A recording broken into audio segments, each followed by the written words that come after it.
Oh man, so I don't know if you heard about this. This is an amusing incident today. Okay. It hasn't exactly been the best labor year in any sector, No. other than, I don't know, yacht designer, Officer of the law. officer of the law. Despite what one of them might tell you about how badly their feelings have been hurt lately. Truly, truly, out of all 12, some can be fucked. Today, or it might have been a few days ago, my sense of time is completely warped at this point. Yeah, so here's the thing. I went back to work, like physically back to work sometime in June. Mm-hmm. You've been at work, but from your laptop since last March, and I sort of have a concept of what that'd be like, right? Because I was, today's a 1 year anniversary, by the way. Happy 500,000. I prefer half mil. It just rolls off the tongue. Yeah, Happy half mil. Happy half mil. Thank you for downplaying it because of the squiggly line, you orange piece of shit. It's okay. It wasn't only. I hope you get fucked to death in Rikers. But back to your point. Yes, back to my point. Around three or so months into that whole mess, I was starting to lose my sense of time. But you are now 12 months into it, and I only have the vaguest idea of what it might feel like. There was a trick in breakdancing called a jackhammer. Mm-hmm. That I only had the strength to do in fucking undergrad. Because you pop up and down while you're horizontal on one hand. That would destroy my shoulders. Very possible. If I tried it. It happens often. I'm not gonna be modest. I'm in very good shape. That would destroy at least 2 of my joints if I tried that. I don't know how anyone could do that with the same happening to them. And the only time I had the strength, weight, whatever ratio to fucking do that bullshit was for 3 months in 2013 when I was breakdancing instead of studying. Sure. So I started doing this bodyweight thing in quarantine because I'm basically in jail. Mm-hmm. And I can actually do 2 jackhammers now. And I don't know. It's like being at your high school weight. Yeah, I don't know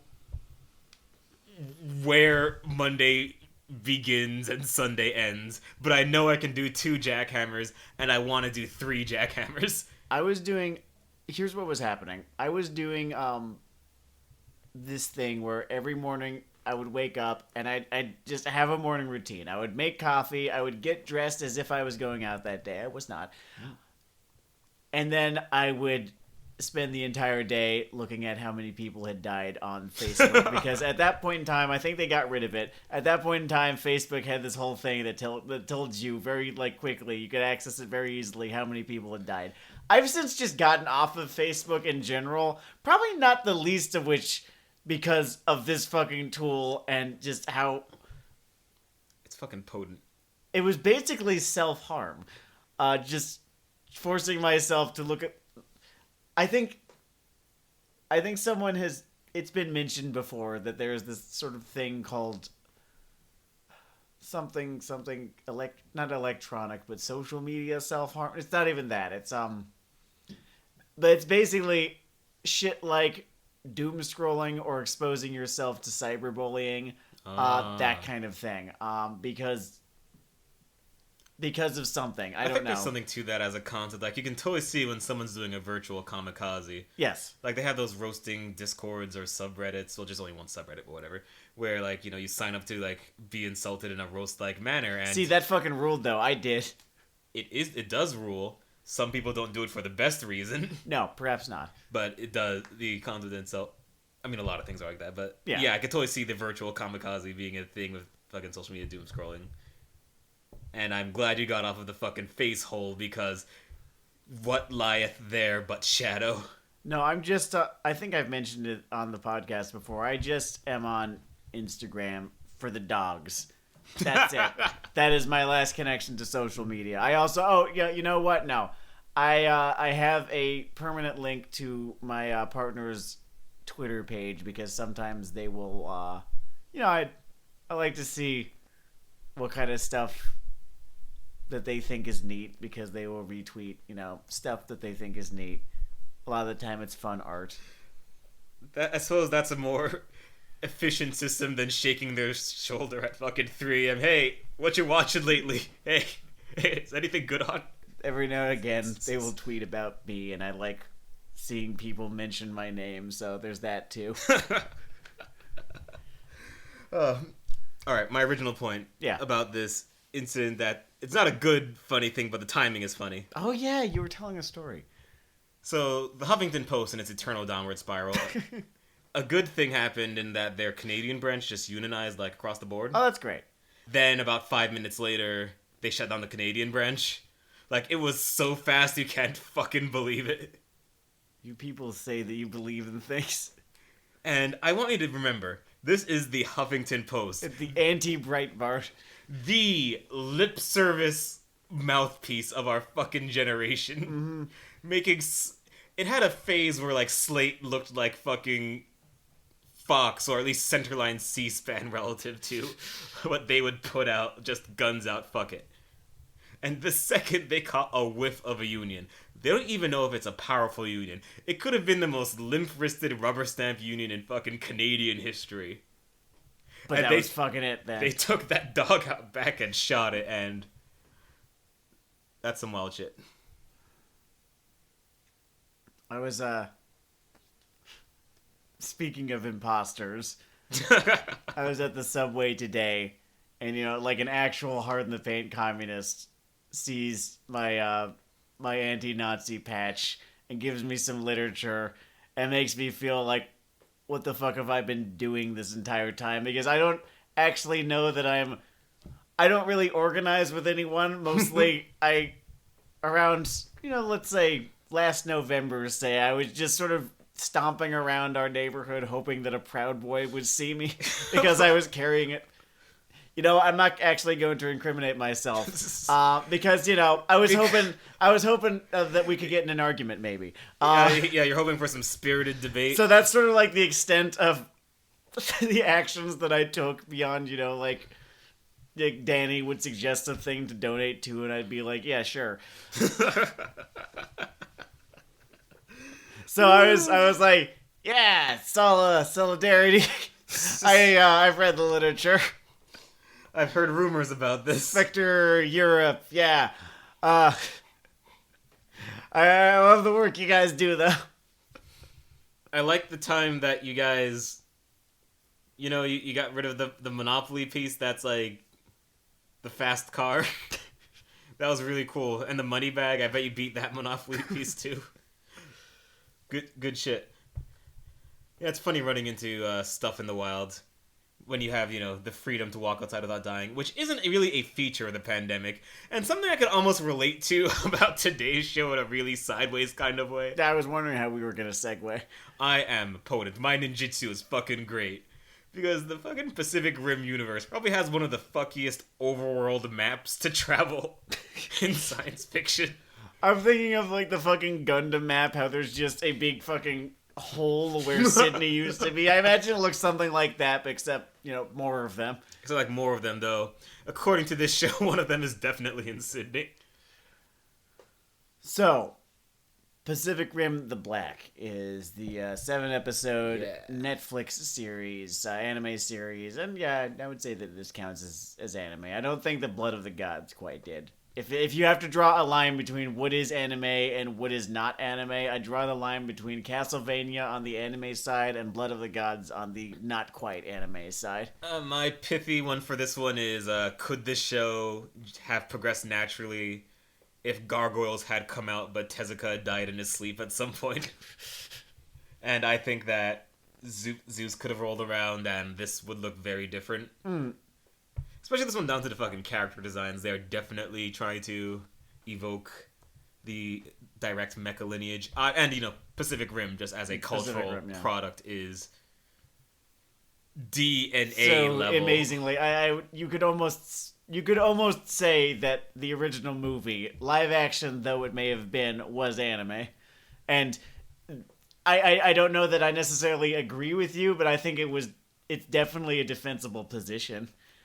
at least as far as cross-platform love letters go, Pacific Rim is like as strong a love letter through the concept of mecha. Ironically, not ironic, it's not irony, but interestingly drawing basically from the Super Robot spectrum on the characterization front and Real Robot on the world consequences and action style front. Oh, I don't know. I've seen plenty of dark Super Robot shows that feel kind of like Pacific Rim does. Fair enough. Maybe I just need to widen my fucking Mazinger roots. Voltes V, Daitarn 5, that kind of stuff. It was called the... Okay, I can't remember the third entry because I never saw it, but there's a thing called, like, the Robot Romance Trilogy. Recommend one of the better ones to me, because I can already kind of see how you do that. Like, it's almost like how Berserk plays out, like, the world sucks, this one guy is borderline invincible, it can't de-suck the world. Yeah, maybe one of these days we'll just get around to watching one or all three of these, but, like, yeah, it's Daitarn 5, or... Yeah, Daitarn 5, Voltes V, and then there's a third one, and I'm forgetting its name, but those three, like, they were all done by the same team, had the same dude behind them, had the same kind of bittersweet, this is all very destructive kind of vibe to them. I sort of see Pacific Rim as being a little bit part of that lineage, but also very much its own thing. Alright, so maybe much more of a direct love letter than I anticipated. So this is a continuation within that film's universe, as Sam established, and... I think it takes place after the second film. Yeah. And not to flatten our whole episode dialogue around the various elements, but some shows are animated and not written, and some shows are written and not animated. And boy, do I like the things my ears were hearing during Into the Black and the episode summaries of Into the Black. And honestly, a lot of the robot on kaiju sequences Into the Black sort of work in the style. But it is a testament to how much I like fucking robots that I didn't pull a Doro Hedoro on how everything looked. Yeah, I was wanting to do that a whole lot because this entire animation style was a mistake and we need to go fucking back.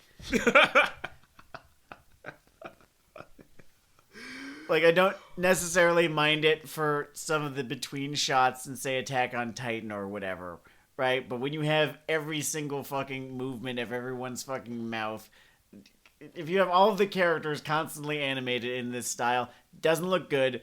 Doesn't look good. Anime character designs were not meant to exist in a 3D space. I don't know why shows like this keep cropping up other than the fact that Montiam's brief, glorious sparkler of a life had one really catch on. Maybe it's cost effective. I don't know. It must be. It must be. Otherwise, why? Because they know that it looks like shit. They have to know that it looks like shit. Is it more cost effective than just a 3D show in a style that embraces the 3D thing more, or... God, I have to fucking wonder. Like, would a low detail, like, fucking Dream... Because I know DreamWorks does TV shows, so there has to be, like, a TV budget level. Well, those look kind of shitty, too, but in different ways. In a different ways, like... They're way more, The animation makes everyone look more like a puppet than this. This, everyone's just very stiff. And am I not being fair to just the amount of sheer human borderline slavery it takes to make 3D animation work? Could be... I don't know. Like, is that it? But I don't know. Just because something is hard, it doesn't mean it contributes to the art of the thing. Like, it would be hard to... write your script, then translate it into Swahili, then translate it into Latin, then translate it into Japanese, translate it back to English, back to Chinese, and back to English, and just pop that on TV that way. But you'd have something really chopped and fucking screwed at that point. Shit, that's intellectually interesting, but you get what I'm trying to say. I think that there's a program online that you could use to do something like that. Like, you type in a sentence and you have it run through Google Translate, one of however many times you choose. Remind me to look that up. I think I found it on Reddit once. Oh, I'm also not on Reddit anymore. That was a good idea, too. Yeah, Reddit is as much of a time hole as walking across the country on foot, but you will not get any of the endurance benefits. No. No, you'll just get angry at something and disillusioned. So So I have an idea that I guess I want to talk about insofar as this show. So this show, the premise is that all the efforts to stop and beat the kaiju of the last two movies have completely been for naught. Right? The kaiju have reinvaded because of the precursors sending them. I think they're referred to as the precursors in canon. Because of the precursors sending them across rifts to the point where they have to abandon entire continents. For instance, Australia, which is where this series takes place. Just Australia after everyone after it was evacuated by all but basically Mad Max gangs.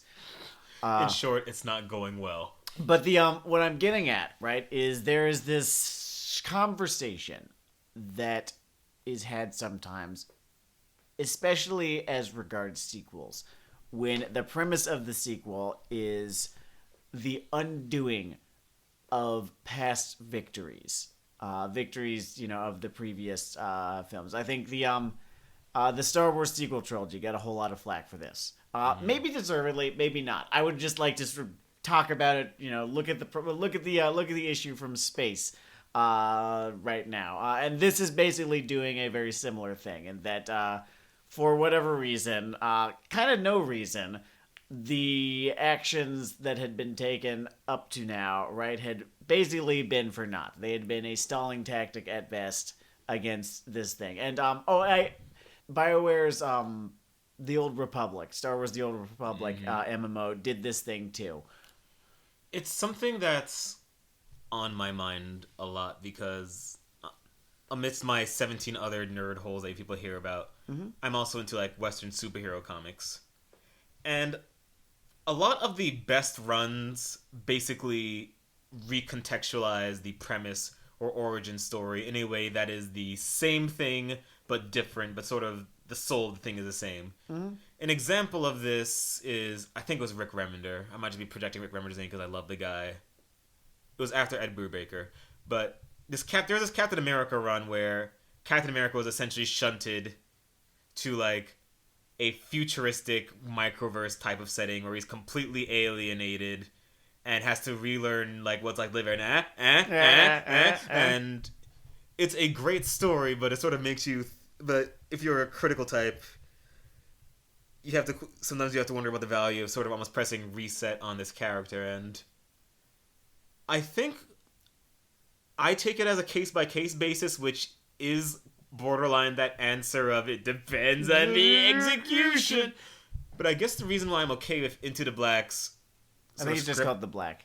The Black. Why I'm okay with Pacific Rim The Black's version of this is in Pacific Rim, basically the way I read it across these 3 media properties, one of which of dubious quality, humanity is always basically Rocky in the first movie getting up for another fucking round.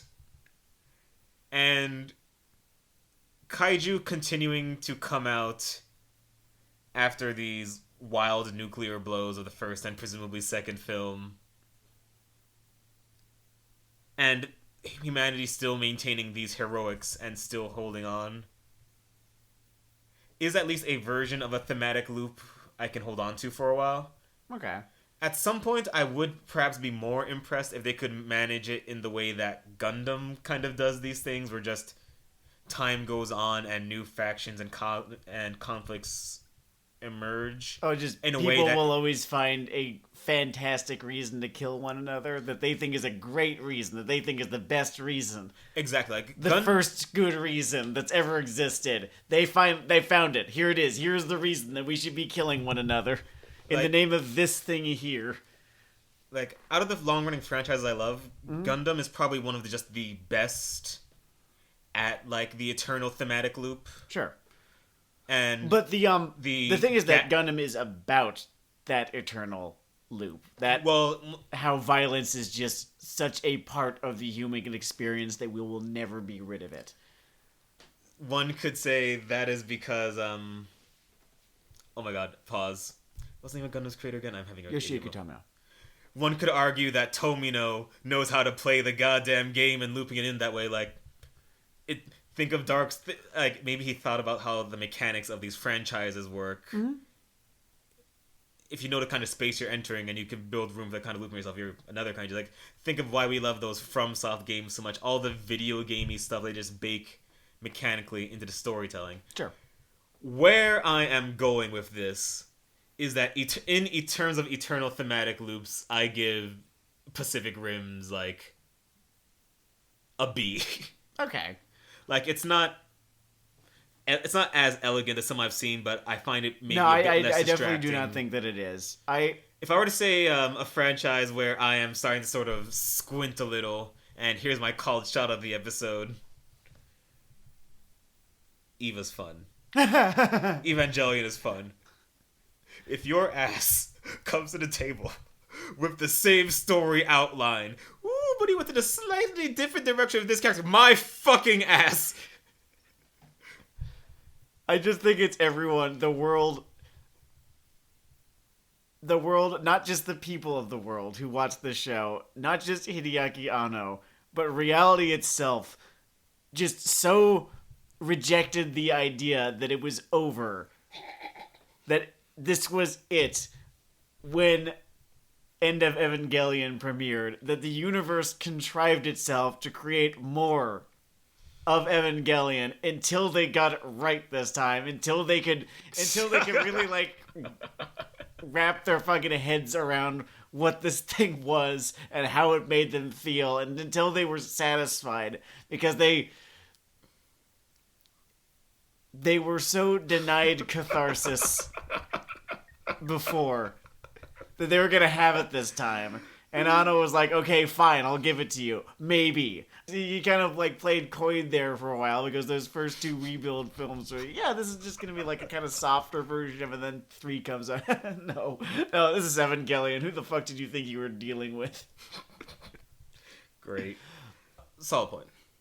My whole point as to the eternal here we go again sort of there's got to be a better I think on TV tropes it's called the happy ending override, right? Mm-hmm. Is just like they did the thing, they saved the world, guess what, it's back, you're back to square one, right? And it make, you know, the con, right, is it makes the victory feel hollow. It makes all the previous victories feel hollow.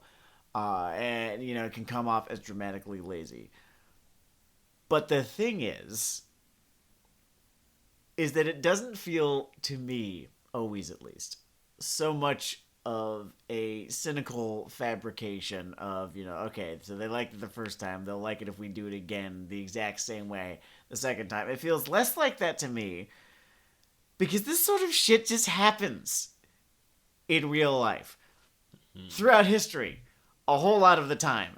Just the same fucking problem every, at most, half century or so. Maybe a little bit different this time than last time. You remember how many fucking crusades there were? I think it was like 12. I mean, I know there are enough crusades that there is a debate over which ones are crusades and which ones are like the Crusades brood war.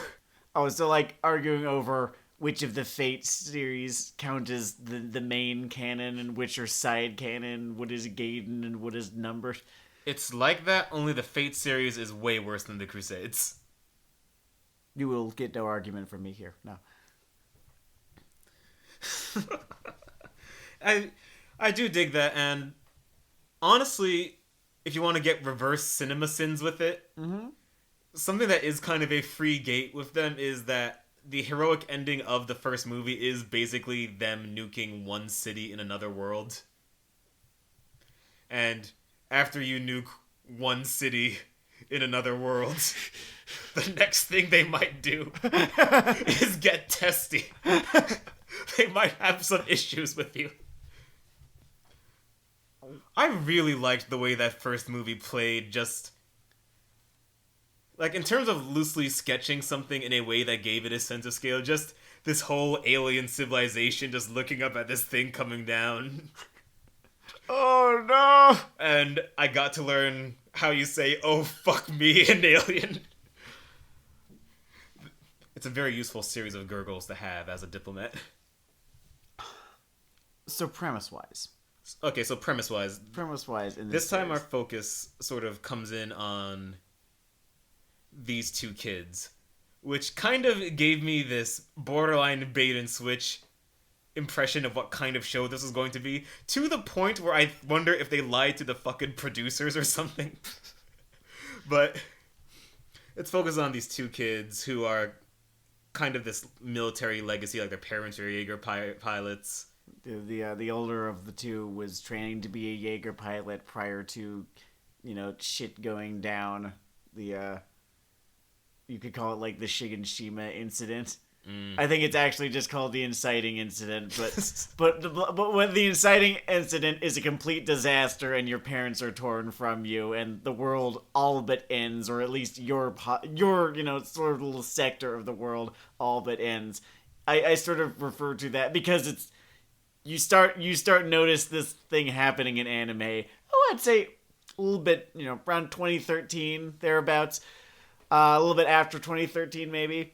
For whatever reason, I call that the Shiganshima incident, and that was I think that what was this Sam one. is getting at is get ready for the next 20 years of media critique to be framed around Cabaneri of the Iron Fortress. This show is really taking its time with the sort of ratcheting of both the stakes and the scale that these two can operate on. Yeah, it's not very episodic. And they're sort of just grinding through the setting, like they get a training Jaeger at the minor expense of all their friends and their refuge value. Which I dig. Yeah. There's a... It very much, it sets a really good tone for this series. Although, you do kind of encounter problems when you have a tone such as the one that they're going for. And also other factors such as the TV-14 rating, the kind of janky animation that makes any sort of grim darkness a little bit less so. I almost would pay for a transcript. I know I'm being very... I don't know if vituperative is the word when it comes to the animation here, but it is kicking my eyes in the cock. And I like so much else about this show. I do like a lot about this show. Yeah, there's some sort of dissonance present in this show and it's a tonal dissonance that I can't quite put my finger on it, but it's there, and it exists somewhere within the subject matter, the animation, I think the color palette maybe, and then how, I guess, adult or how gory or just the rating, I guess. And somewhere between those four factors, somewhere in the little area that exists in between those four factors is the dissonance that I'm looking for, but cannot quite nail down in one sentence. I think you are totally right about that, and I think I have my own personal theory about it.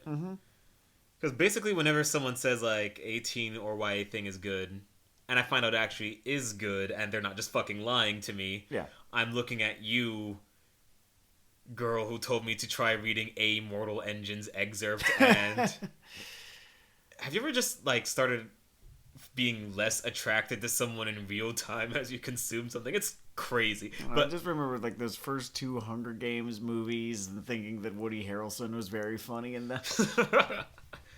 Anyway, my point is that whenever one of those things is built in a way that has some appeal to me, depending on your fandom, this is going to seem like a really pretentious way of putting it, but just where I'm at. It's basically bouncing against its cage. Like, it is basically contorting itself within the fucking comics code to tell this story in this cool way. Sure. And congratulations on doing it, but you will feel that dissonance sometimes, as you sometimes have to return to root. Yeah, okay, I think that's a very good point. And sometimes I feel that in this show when, like... example, first episode, they just have to like almost wink at the idea that these teen drama elements might be present before they completely wax all these kids. Oh, so the thing that was making that not work as well as they wanted it for me was just the fact that it was they basically took the assets that were these character models, put a couple of scuffs on them and had them be lying down, which is with their eyes closed. Which is the danger that you run into when you can't actually draw them, when you just have these pre-rendered models that you can't really alter or you do not have the money to alter too much, because I was looking at it's just like a giant fucking, this colossal fucking multiple building size monster just came in, wrecked everyone's shit. There shouldn't even be bodies anymore, but there are, and these bodies, maybe they died of fear or something, because they look okay. They don't seem to have injuries. They seem to have dust on their clothes, and that was supposed to mean that they were dead to me. And I was just looking at them like, come on, man. Fuck. I've got to be honest. Like, I know it's TV-14, but you couldn't have had like a little pile of blood, or a puddle of blood. I've got to be honest. In terms of consumer forces and talent and what does and doesn't work in this show, I need you to imagine a fucking collaboration written by the Next Generation team, animated by the Exarm team, and run on fucking Cartoon Network at like 8 p.m. And that is what this show is like, and I'm really interested in it. I wouldn't go that far. I wouldn't. Okay, that's not the Exarm team, like. Okay, what's the Iron Man Armored Adventures? Sure, yeah. Iron Man Armored Adventures, okay. Which actually might be even just a decent descriptive of Iron Man Armored Adventures, but whatever. My point is, there's a lot of interesting stuff going on. I'm going to recommend the show for a very selfish reason. Sure. I want you to watch this show and bump its ratings and bump its metrics so they can get to a season 2. And listen to me. This is the only time I could ever talk directly to a staff or producer or anything. Mm-hmm. Whoever you need to punch or bribe or give an over-the-pants hand job to get some kind of second animation situation going on here. See, this is what ended up happening with the Dragon Prince. Yeah? First season. Choppy. And it's really fucking super noticeable. Second, and especially third seasons. Way the fuck less so. It hurts far less to watch it. I really hope we can get that fucking progression going. Man, it's interesting because, like, this core clash between it is so strong. I haven't even said that much about the individual story arcs or characters. I mean, I watched the whole thing. I could, like, lay out more summary, but it's really the thing that just sits on your mind as you watch The Black. I do have a nitpick or two that we could go into. Let's dive in. What's the name of the AI character? It doesn't matter. It's annoying. It's an annoying character. She is a gaming console from a 2005 webcomic. Speaking at all the human characters in snark. Like, you could be fighting better than you are, meatbags. I am trying not to die. There are children here. What's wrong with you? The last time this was funny was with HK47. And it's forever after.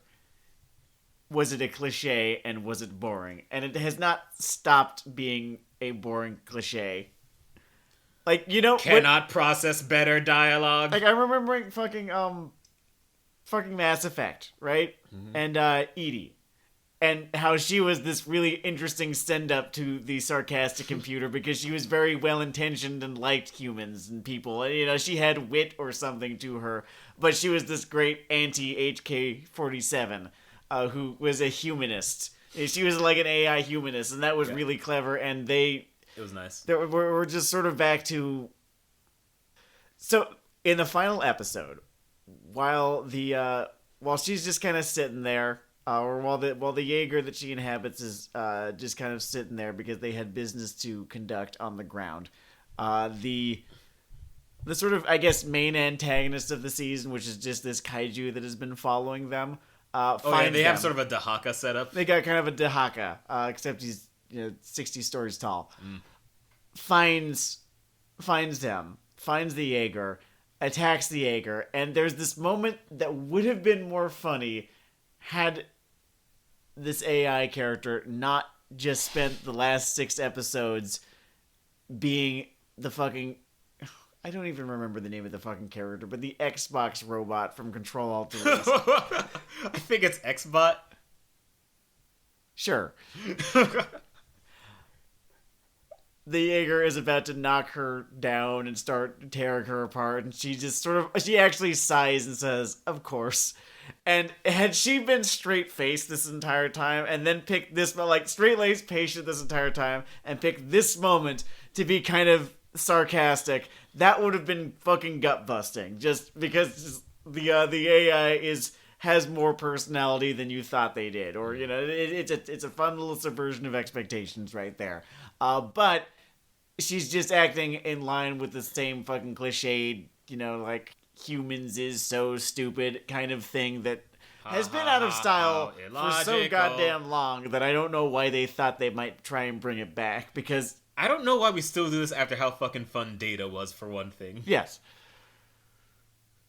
That was 30 years ago. And that was 30 years ago. Going on 40. No, it's closer to 40 years ago now. I'm going to frame my dislike for the robot character with a very positive element of the show, which is say I just like the broad sweep of the characters. Yes. Yeah, generally speaking. The main couple's red Oni, blue Oni, opposite approaches to trauma thing works. Let's not call them a couple. Ooh. I'm going to just redo... Should I just redo that dialogue? Oh, God. No, it's funny now. Okay. The main siblings, the main comrades, the battle duo. I'm so glad that they introduced a couple more human characters, because when this show inevitably acquires a fandom, however large or small, right? You know how fandoms fucking do. If there's a character, they will find a ship for that character. And if there is only one other character, then it's gonna be that character. Doesn't matter what kind of blood ties may or may not exist, they're shipped now. So, and if there isn't another character, then they will ship that character with itself, as we saw with the fucking Lorax movie. So I like those two. I grew to like May, who is basically their Wolverine. Kiss my butt, I don't give a no, she's not that bad. She's not that bad. Everything is shades at some point. And the sort of secondary antagonist kind of makes sense as just someone who might thrive in this fucking hellscape of what's left over. I hate to be nitpicky, but he's kind of dumb. He is kind of dumb. They should have shot him. He's kind of really fucking dumb, and just makes the most evil decision possible. What I'm getting in a given moment is that I'm just down with most of the core cast, right? Yeah. And every time the robot kicks in, all I hear is a fucking South Park, "Oh, Towley, you're a terrible character." I know. And then the scene continues. So yes, there is a Towley. There is a Towley in this show, and I guess I shouldn't over-represent her fucking screen time. No, yeah, she's there. I just remember thinking it's like kind of ridiculous whenever the character has like a little moment where like the machine has trauma or something like that, because it found, clearly, they don't tell you, but they telegraph it. They come across the wreckage of the Jaeger that it was once the AI of, and it has this, "I'm sorry, I had a moment just now." And it was more ridiculous than affecting. Like, just, again, how telegraphed this eventual twist, because, again, they don't actually tell you that, this AI had been in this Jaeger, and, this battle had happened, right, and it was bad. And now they're in this Jaeger instead. They don't tell you any of that, but what is the line that Yahtzee gave? That if you couldn't figure out the twist to the original Assassin's Creed game, something like, I don't know, it was probably a not cool thing. But I'm sure he said something that I can't say right now, being someone of the same disposition age he was back then. Man, how the times change. How the cookie crumbles. Probably for the better. Probably. And, But I'd like to- if you've watched shows, if you've read books, if you've seen movies, if you've read comics, If your mom told you stories when you were growing up, then when they telegraph this eventual twist, you will be able to pick up on it. Even if I just told you what it was just now. if I could temper those two nitpicks with what I like the best about this show, is the fact that, honestly, I think Pacific Rim had kind of a specific approach and appeal, which might be the problem it had with its sort of franchise expansions in the past. And I do really feel like the people writing, producing, whatever the fuck this get it a lot. And one way that really shines is just how they thought through all the little drift stuff. Yes, I mean that was clearly. It really seems like the showrunners had the first couple movies as a blueprint, right? And the most fascinating idea that they came up with, because I wouldn't call the Jaegers fascinating. They're really fucking cool. They're really great. They're a really great foundation upon which to build the franchise, right? Because giant fucking building-sized robots, punching the shit out of kaijus, it's never not going to be cool, right? But the most interesting thing about Pacific Rim was the idea of the drift. Yeah. And so that seems to be what this series is most interested in. And they think about it as both kind of like a fun sci-fi thing and as, honestly, one of the most pass-go collect $200 dramatic devices that you could have for a mecha thing, which is one of the things I always liked about it. Like the shared mental space, the second-order consequences of that. I don't know if it's an intentional sort of homage to Gundam, but the whole here's robots, and also as a consequence of that, psychic powers. Yeah, I'm really looking forward to seeing if Taylor is dragged out to hell with our eventual main antagonist with him. Oh, Camille. He screamed and cried and shit and pissed. At length. Not that I didn't love Zeta Gundam, but Camille screamed and cried and shit and pissed. This show, it's interesting in that it doesn't cart out the max robot action every episode. No, they don't it's do right on the line between, like, good withdrawal and come on, let me come. Well, here's the thing. The fact that we were able to just watch the damn thing in one sitting meant that it handled its interest curve very, very well. That's a good point. Usually, I will get antsy when watching that much of a show at a time. It is rare that I find a series that I can sit down and watch 7, even like 3 episodes of at a time. I don't even know that I can do that with... No, I could totally do that with Full Metal Alchemist. Who the fuck do I think I'm kidding? You could do that accidentally with Full Metal Alchemist. Yeah. You could be on the way to work and think, I'm going to watch an old anime intro. And then I find myself in the fucking Bronx because I missed Westport. You're going to find yourself in fucking Connecticut. How did I get here? The MTA doesn't even go. Greed is going to be saying dialogue to father.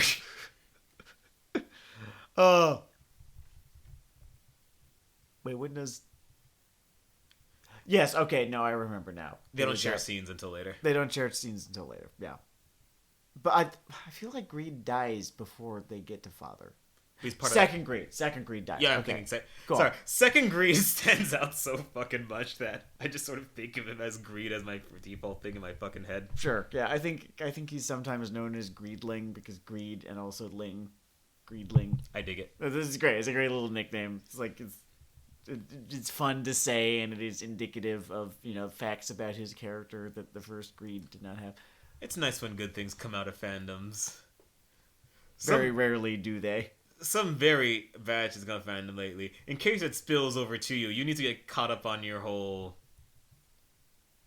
like Kaguya Hiroaka spectrum before any of that chatter.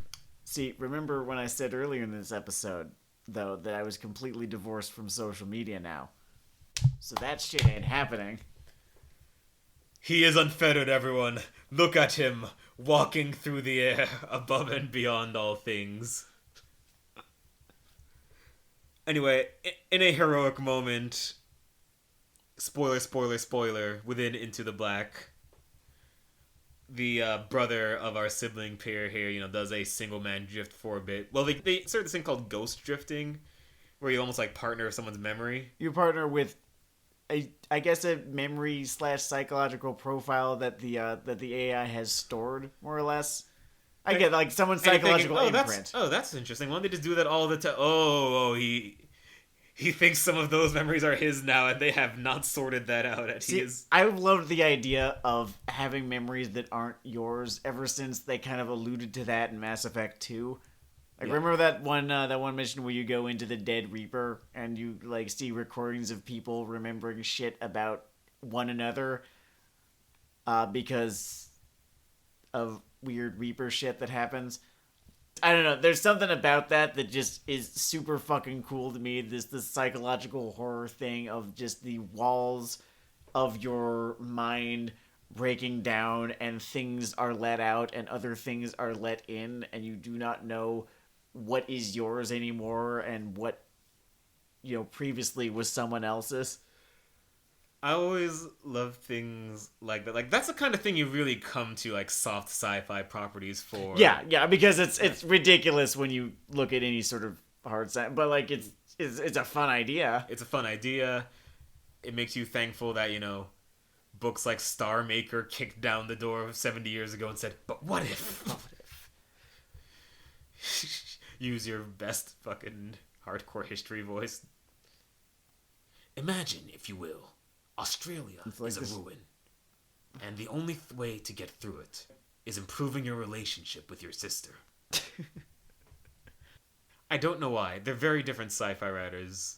I always get fucking Heinlein and Samuel Delaney crossed in my head. Samuel Delaney was the one who wasn't a fascist. Yes. They are very, very different writers.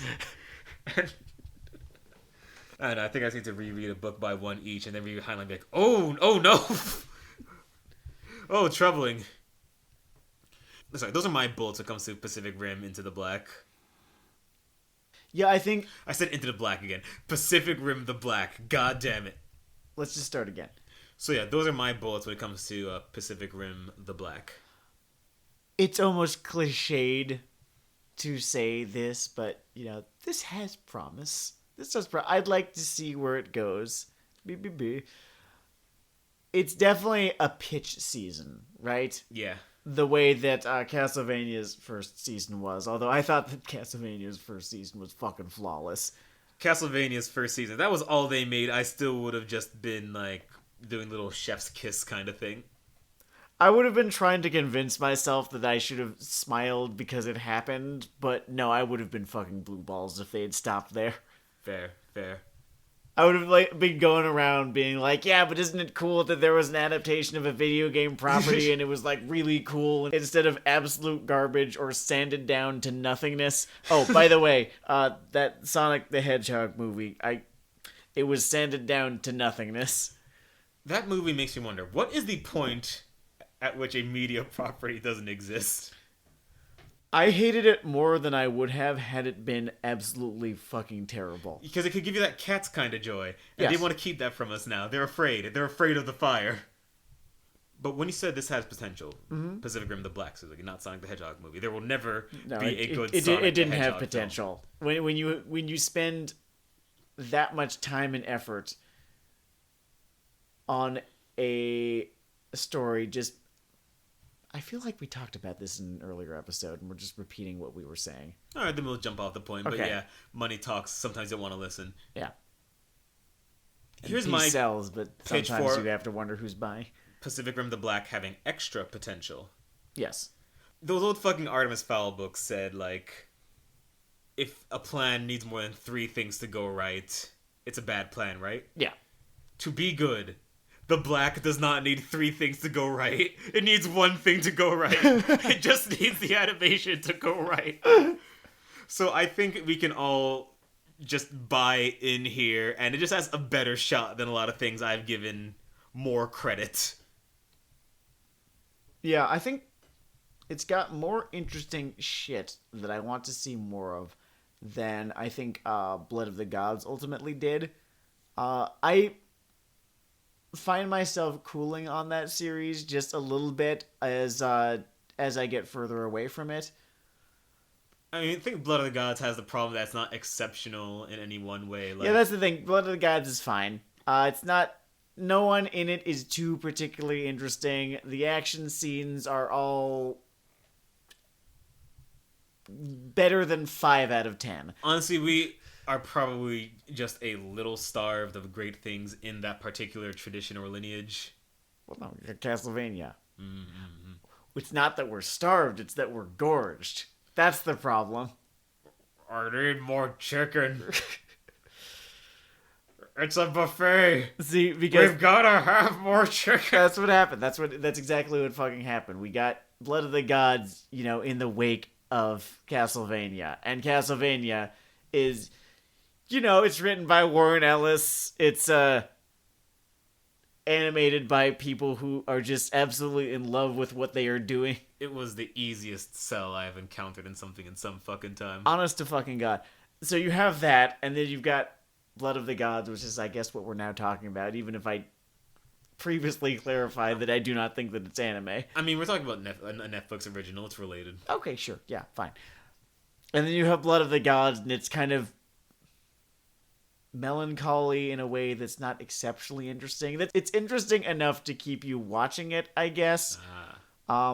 But I do remember that we were watching that one episode at a time instead of all 7 at once, the way we were with this, because it just didn't. I don't know. The characters weren't as interesting. Yeah, I think that might have been the big thing. That was sort of the flat sector of it. By the way, it occurs to me, it's really funny. We are like 50 or whatever minutes in. Mm-hmm.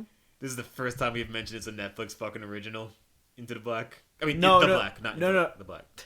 Why do you keep calling it Into the Black? Because Into the Black sounds like a title. It sounds like something I'd have played. No, I said it at the very beginning of the episode that it was a Netflix anime. Oh, thank God. Okay. Maybe it's the first time in 50 minutes you mentioned it. In any case, Mm-hmm. humans of the internet that listeneth to this, I recommend it not because it will be a perfect ride, but because I believe that as 1,000 tiny ants, we can lift this leaf to a higher animation budget. Yeah, and I also believe that you can like the things about a show that you like and have things about that show that you do not necessarily like. And that's sort of how I'm coming to terms with the sequel trilogy and what ended up happening with that. There are things that I'd like. There are things that I did not like. Ultimately, I enjoyed the experience overall. The aggregate. Yes. So, I'm going to whine about Pokemon now. It's time to whine about Pokemon. Welcome to Weeaboo Hell's favorite reality TV show. So, what has happened with you and their pokes? Alright, so, I'm 2 years late for this because Pokemon Sword and Shield came out, I think, in 2019. But then 2020 happened, which, I don't know, I feel like officially, unofficially, it came out a year ago. Because I'm not going to discount the existence of last year in a sort of like problematic sort of, can we just pretend that no one wrote Harry Potter sort of way. But it kind of came and went in such a way that it felt, while you're having a dream, the dream has some amount of substance. The dream takes an amount of time to get through. But when it's over, once you've woken up from that dream, it feels just like a series of images that you kind of remember a little bit. And that is what 2020 feels like to me. If you're into metal, if your memory of any stretch of time can just have fucking Crack the Sky lyrics sort of drizzled over it, I think you can almost just count that. Beyond the sun before it was time. Yeah, I think you can really just scratch that whole block of time off. Yeah. Anyway, yeah, so we only just got the Switch, right? So we should have gotten it at the beginning of the pandemic because we were 1,200 flush each. And there was Animal Crossing out. Morgan is convinced that they are going to get me into Animal Crossing. I don't know, maybe. But what A challenge. the point I'm getting at here is Pokemon was not meant to have this many quality of life features. And that is ultimately what puts the Gen 8 games in the red for yours truly. Even though there are things I like. Like, have they just wrecked the difficulty curve, or? It's not as though there aren't difficult fights, but fights are really only one aspect of these games, right? I don't necessarily play Pokemon for the fights. I don't necessarily love Pokemon for the fights. It's not that it's not an aspect that I do enjoy, that I do love, but Pokemon is not just its fights. There's other shit. For instance, the whole grand adventure aspect of the series, of the franchise. I guess one of its strengths is the range of things that people take from it. Like, just brief aside, because the contrast here is funny, because you say you don't play for the fights, whereas I'm playing fucking UFC Gym Manager 3. Okay, so yeah, I do love being the general manager of a baseball team, basically. Like, that is how... That is my personality when I play these games. It's just like, I take a look at, the next gym. It's just like, okay, so they're the team to beat this this Sunday. And, I will build my team around, like, whatever the next gym leader is. Or oftentimes what I'll do is and maybe this is almost a dishonest way of playing it. I'll see what the champion does, right? I'll see what their team looks like, and then I'll build the team to beat that team.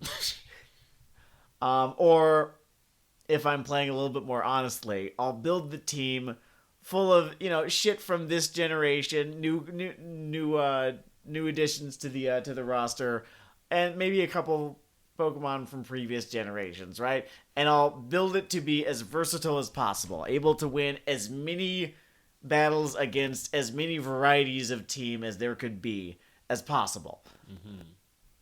And the sort of joy, not the joy of doing this, but the point, you're looking for two things, right?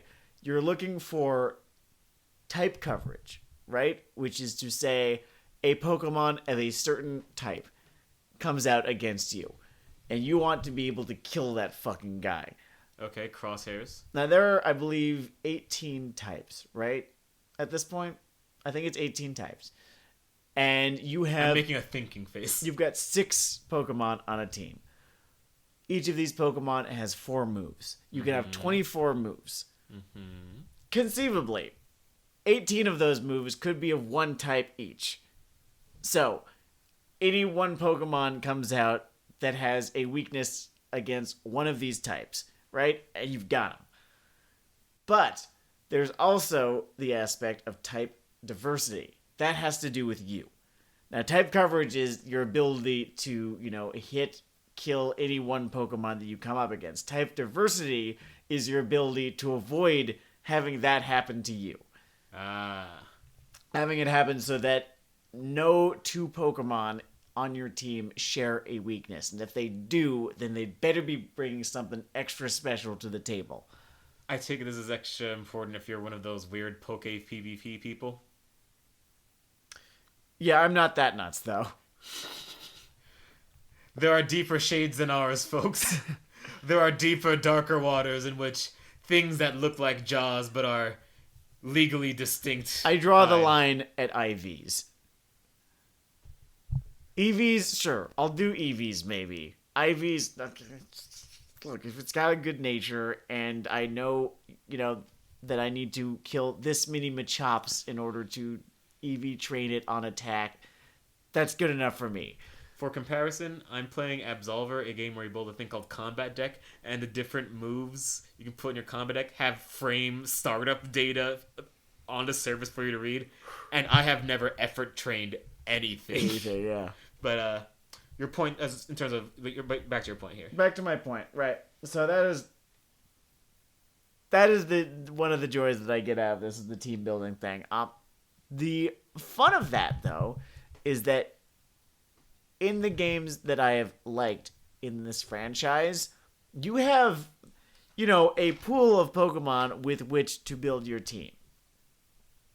This pool gets larger as you go on, but it is a pool. It is slightly smaller, and maybe I'm arguing against the expansion of the Pokemon roster, right? Because it started at 150, technically 151 if you knew which trainer to pause as they saw you and then fly to Saffron City, right? 150. It started at 150, and now we're up past 800. So it's there's a lot to fucking choose from these days. Maybe that is what I'm arguing against. Because there's an argument to be made that your roster doesn't need to be any larger than your stable of good ideas. Could be. Well, because here's what I found. In Gen 6 and now Gen 8 especially, what happens is they did this thing that makes the world feel less like a world, where they will just throw 50 different Pokemon types at you pretty much immediately. Mm-hmm. Or 50 different Pokemon at you pretty much immediately. It's like, okay, you catch any or all of them, and then just assemble like whatever the fucking team with no limits on anything. You don't have to... Remember Gen 1, right? I do remember. Gen 1, Brock, Pewter Gem. I almost lost one of those fucking things. The Game Boy. Yeah. Brock, Pewter Gem. What do you fucking do about him if you pick Charmander? If I picked Charmander... Because you've got a problem now. You've got to find some way of dealing with this asshole. I think I had to run in there with like 5 Pidgeys on backup and play General Ripper. See, I think the correct solution, the solution that they figured you might eventually figure out, is you get yourself a Nidoran, and eventually that'll learn Double Kick. Oh, god damn it, motherfucker! That's an interesting idea. That would have been smart. That would have been real smart.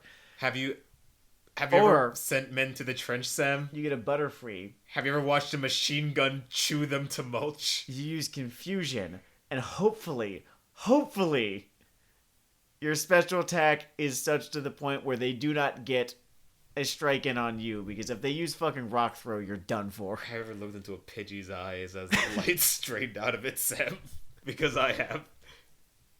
The point being was that the somewhat limited pool of Pokemon that you had, even when getting towards the end game, in generations like 1, 2, 3, 1 through 5, let's say, that added something, because you have what you ended up choosing felt a little bit more meaningful than it does when you've got all these Pokemon. And Gen 8 actually nixed a few Pokemon. Like, there are a few that are unobtainable, and people went fucking nuts that they were going to be unobtainable. Ah, yes, the great Poke Riots. Oh my god, they were so angry. I can't believe they burned down that Target. I'm more upset with the artificial walls that the game puts out. For instance, in Gen 3, right? Mm-hmm. You are on Route 2. Do you know why you cannot catch an Electrike yet? Is this that mechanic I saw where you can enter an encounter with a wild Pokemon that you are not allowed to catch for reasons? The reason that you cannot catch an Electrike yet when you are on Route 102 in Hoenn is because Electrike is not on Route 102 in Hoenn. You start seeing them on Route 112, I believe, if I've got it right. I sunk as many fucking hundreds of hours. I better have it right. The reason that you could not catch, I think like an Onyx shows up, right? Mm-hmm. In Gen 8 is because the game tells you that you can't. Not until you have X number of badges. When there is a soft wall, that is what I have decided to call this between you and that Pokemon, right? That is because it is on the other side of the world from you at this point. And that is the reason that you cannot catch it. That's fine, because I can't go out into the streets of New York and expect to see a fucking, I don't know, a Siberian tiger. No, I'm going to see fucking pigeons and rats for the most part, and maybe people walking their dogs. Those are the animals that I'm going to see. And that makes sense. But when it's in front of But you, what kind of But what if it's in front of you and I have like a fury? voice from above saying you are not actually, like, let's say I go outside, I do see a Siberian tiger, and I've got this fucking voice saying this tiger is not actually here. I'm gonna start asking some questions. Do not look at the man in the side of the room. Yeah, negative railroading like that. Maybe it'll take you out of the experience a bit. Maybe it'll take a little bit of the magic and not only pull apart the rainbow, but inform you that that rainbow is in fact the after effect of acid rain being dumped over Detroit at the moment. It's just, It's not a great game design approach. it's not a great game design approach because it's when you're given arbitrary limits, limits are It's good. Limits oddly- make games fun. But when these limits are arbitrary and seem to be more just prescribed than anything else, then they stop being fun. They start making you remember that this isn't real. It's like a bad Dungeons and Dragons interaction, really. Yeah. And then I The started reason this you by can't do that is because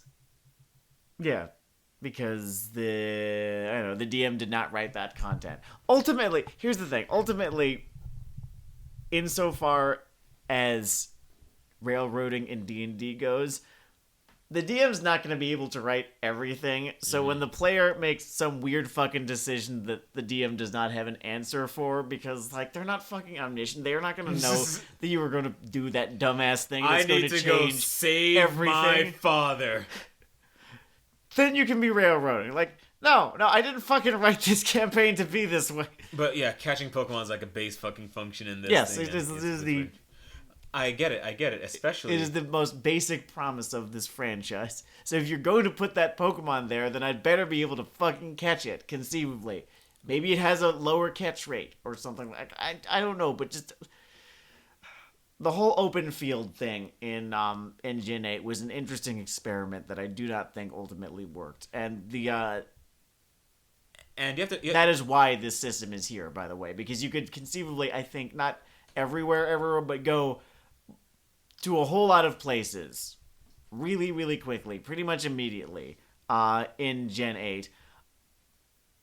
But, it's a kind of a fascinating fuck up to me, and I get it because iterate into something enough times you're gonna get some weird flaws down to it. Like this is basically the product of inbreeding in a way, business inbreeding.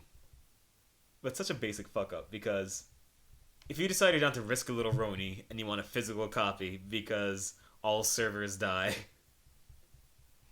and you pick up one of the boxes in this fucking series, the first thing you're gonna see on the back and sometimes front of half of them is gotta catch 'em all. And when you know that you found a fucking shiny Togepi on that first route or something, and it said, you are insufficiently badged to get the egg, you might join the Mujahideen. You might take that real personal. oh man, fucking imagine if that fucking happened. If that thing that you're not a bad enough dude to catch yet ends up being shiny. Morgan would have thrown the fucking controller through the TV. Jesus Christ. I know what would have happened because it's a movie called Falling Down. Yeah. They would have fallen down, belting machine gun fire into a post office. So here's a fun little segue for you. So Falling Down was a man who's been driven to violence by life's little inconveniences, right? Yeah. There are no inconveniences in Pokemon Sword and Shield. Not really. And that is what I'm going to be whining. That was the original thing that I was whining about. Yeah. In this is that so HMs, they've been more or less seeming to want to phase them out ever since Gen 6. Because I guess people didn't love the idea of having to have the sixth member of their team just at any given time be, A cab. or just, this dude who cuts things down and moves boulders, something like that. I don't know. I get it. I get why people didn't necessarily like it, but I still think that it was a mistake to remove it as an aspect from the game. I mean, what they need to do is fill that design space with something. With something else that you need to think around, right? Because instead you have, instead of surf, for instance, right?